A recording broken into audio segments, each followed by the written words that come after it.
Hello, dear chess fans. I'm Grandmaster Gregory Kaidanov, and today I would like to show to you one of my recent games and discuss the topic of time management and how do you make decisions? How do really grandmasters think during the game? This game I played in the recent weekend tournament in California. My opponent was a young 2300 player, Alexander Velikanov. And first, I thought it's going to be theoretical, but Alexander, who usually opens game with e4, played a line which is not actually very theoretical. There were some games in this line, but what is also interesting is that this position can occur from some other openings, like, for example, occasionally it happened after black played Queen's Gambit accepted. One of the golden rules of time management says that you usually should spend less time in the opening or early middle game and leave more time for the second part of the game, because usually the fate of the game is deciding between moves 25-40. And this position is a good example of what I'm talking about. Like, for example, here, black has several candidate moves.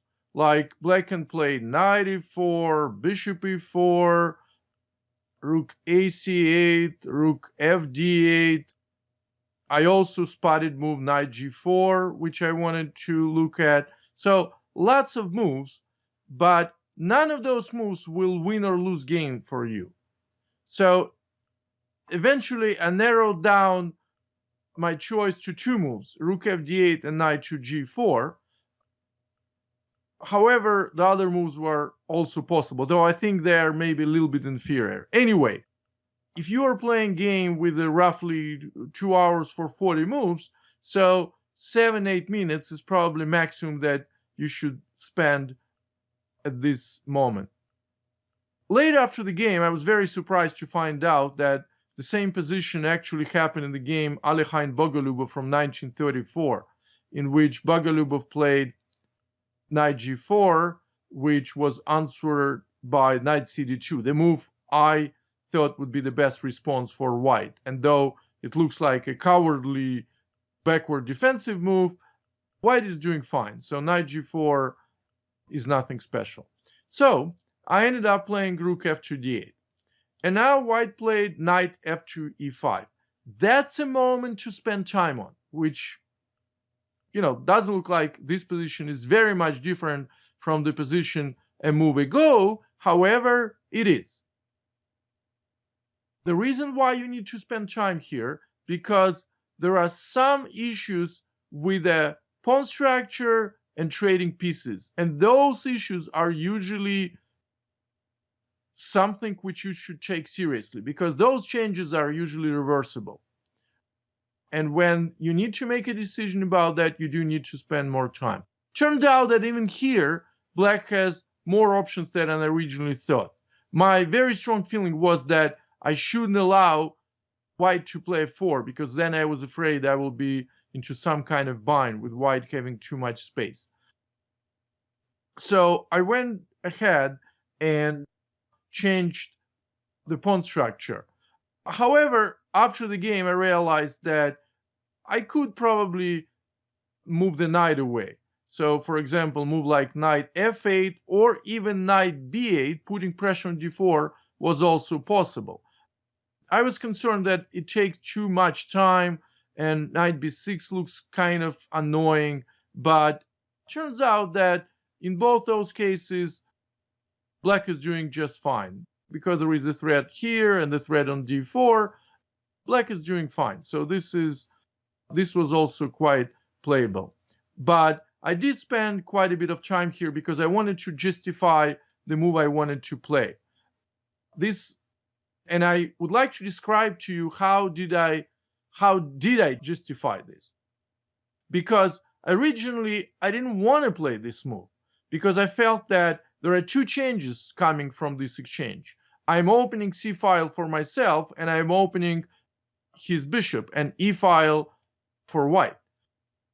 And I felt like there is not much I can do on the c file, and at the same time, opening his bishop is a major concession. But I managed to calculate further. So knight takes e5, considering that this pawn is under threat, he has to take here. Now we have two more changes in the position. Number one, black opens the d file, which is good for black, but at the same time, the pawn moves from d4 to e5, which is good for white because he gets rid of isolated pawn and improves his space as well, because pawn moves up, he has control over d6 square. But the key here is that after knight d7, I have access to c5 square for my knight. And after articulated all of that, I felt better and played this with more confidence. Because after I see my knight coming to c5, I also see that the rook is working on the d file, and so I feel much better. I thought that my opponent will play something like bishop out, and I'm going to play knight c5, and for example, if he plays bishop c2, b3, bishop b1, and I really like this position for black. White rook on a1 is blocked by the bishop. After g6, bishop also is kind of blocked, not many good squares, and so I felt good. I felt like this is good position for black and I can play. However, my opponent played b3, a very good prophylactic move. After knight c5, bishop c2, black has to think again. Next move, queen c6, is more or less obvious. And now I was expecting f3, in which case my intention was to play queen b5. Very good move, queen b5. Some players feel like when you play this move, like, you don't do too much. But so many of you club players, you feel like you have to do something always. Like, what's my plan? What do you do with this move? But you tie down his pieces, and this counts for a lot. So by this move, black pins this knight. Queen cannot really move anywhere because, like, queen f2 runs into knight d3, and even queen e3 runs into knight d3, followed by bishop to c5. So this queen b5 is what was called by Alexander Korev in one of his books, Think Like a Grandmaster. He called it like a creeping move, when you kind of stop your opponent from doing what he wants to do. So, and this is good position for black. Black actually does have a plan. He can play bishop d5, rook a c8, threatening knight takes b3. However, my young opponent surprised me with f4. And unfortunately, I wasn't able to adjust to the difference between f3 and f4. I still played queen b5, which was a mistake. The right move was knight e4. I didn't want to play this move because I felt that knight on c5 is good because I control those squares. However, on c3 it's even better. Strangely enough, here white already is experiencing problems. Like, for example, after queen f2, I suggest you pause the recording and find almost a winning move for black. And after bishop h4, white is in big trouble. They only move queen f3, but after queen takes f3, white has a horrible pawn structure and black is much better. So the only move is queen g4, and then black can play h5, trying to deflect queen from this square. Queen h3 is only move, g6, knight is great, control over the d file, black is much better. The diagonal, of course, this is the biggest asset for black. Unfortunately, like I said, I didn't do that. I played queen to b5, and after f5, white gets very strong initiative on the king side. So the course of the game is changing dramatically.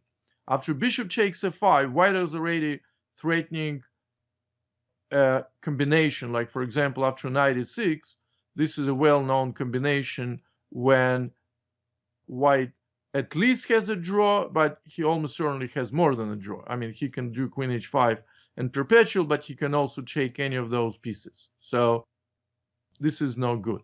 So the only way for me to stop it is to play bishop d5. And now white came up with another great idea. Pawn sacrifice, e6, bishop takes e6, and bishop b2. It's intuitive pawn sacrifice. It's not like it's justified by variations, but white doesn't need to calculate. White doesn't need to justify this with variations, because look at white bishops, white queen, the white rook on f1. They all look in the direction of the king side, and black has to be extremely careful. Very often, it's hard to adjust to this change. Just a couple moves ago, I felt very comfortable having advantage, controlling the game, and all of a sudden, now I have to defend against a very dangerous attack. And inevitably, that's another moment to spend time on, because you have, besides calculating variations, you have to adjust psychologically. I didn't play the best move, but I played a good move. I played bishop to f8. As computer points out, the best move was bishop takes f5, rook takes f5, and now this very computer-like move, queen e8. Difficult move to see. However, a very good move. If you think about this, one of the problems with white's attack is that this queen is too far away from the king side. And by playing this variation, by bringing queen to e8, you do bring queen back to the defense. And now there are all kinds of ideas, including one when you go for the queen. And the interesting line is this one, when your first impression is that, oh, this must be good for white, but not really, because bishop is hanging, so any discovery check runs into knight takes b2, or even maybe queen takes b2, and meanwhile black has this threat, so black is winning here. So I failed, unfortunately, to find this and played bishop f8, and white proceeded with an attack. Now, typical idea, I would like you to see those moves in advance. Rook a7 is the move I meant. I played it on the next move, but I couldn't, probably should play it right here as well. But I played f6 first, and only after that I did play rook a7. So this rook is extremely valuable in defense. So this is a very typical defensive move in those situations. But after queen g4, white does win material back, because I can protect f6. And here I need to spend, again, quite a bit of time to try to defend against white threat and calculate a variation. So I saw that here I at least have a draw. I can play rook to g7, and now white has a draw. He can play knight d6 right away, or he can play bishop takes g7 and then knight d6. Unfortunately, I can't take this knight, because after this, and queen c8 check, I'm getting checkmated. So I have to move my queen back, and here white has a draw. And if we would have, both of us would have decent amount of time, I might go for that. However, I noticed another interesting resource.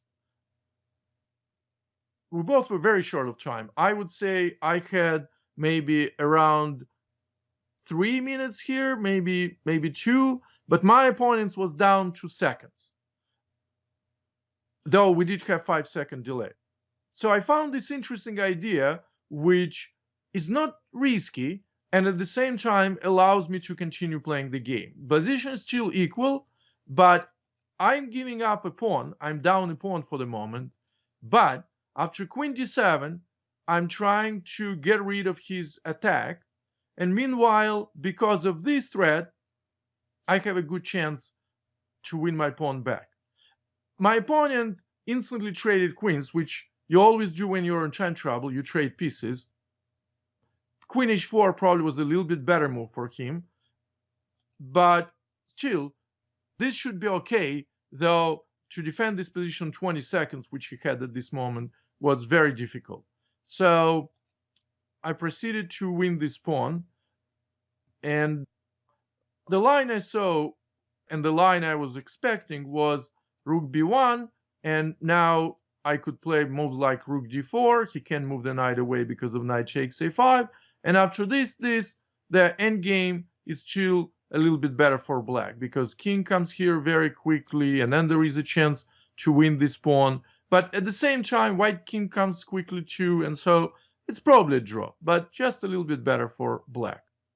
My opponent played knight e5, and this misplaced knight somewhat, and now this is just losing. So I played knight d2, bishop g7, king g7, rook d1. This is all time trouble. b3, knight d8. Now I was down 2 seconds to play one of my last moves in time trouble, and unfortunately I didn't find a winning move, which was rook d7, because this also creates a threat of knight f3.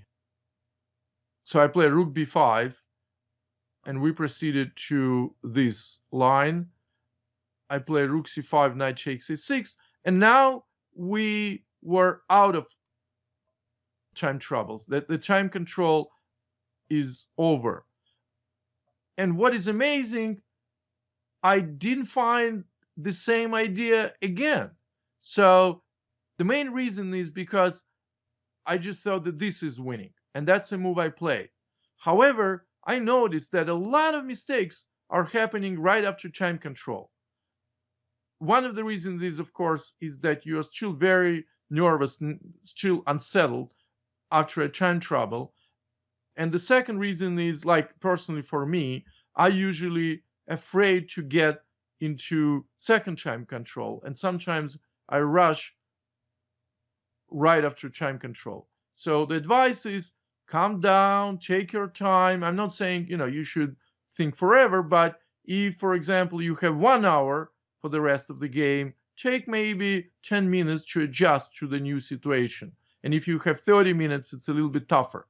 So maybe you can't afford to spend more than 6-7 minutes, depending on the situation on the board. But it would be better to calm down and spend a little bit more of time. So what happened here is that I took on a5, and here I thought it's easy win, but turned out that white has king e3 here, the move I missed, and all of a sudden b2, which I thought is just winning, like which is winning after king e2, for example, and black is winning here. But after king e3, now b2 doesn't quite work because white plays rook d6 check, rook b6 with a very comfortable draw. Turns out black still has a win in this endgame, and we'll talk about this game maybe at some point later. But my goal was just to show to you kind of a problems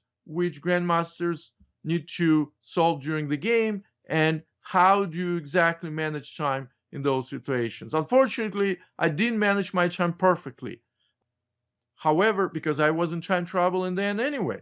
However, I thought there were some good decisions I did make during the game, and the only move I have to blame myself for the bad mistake was queen c6 to b5, not being able to adjust to the situation when he played f4 instead of f3.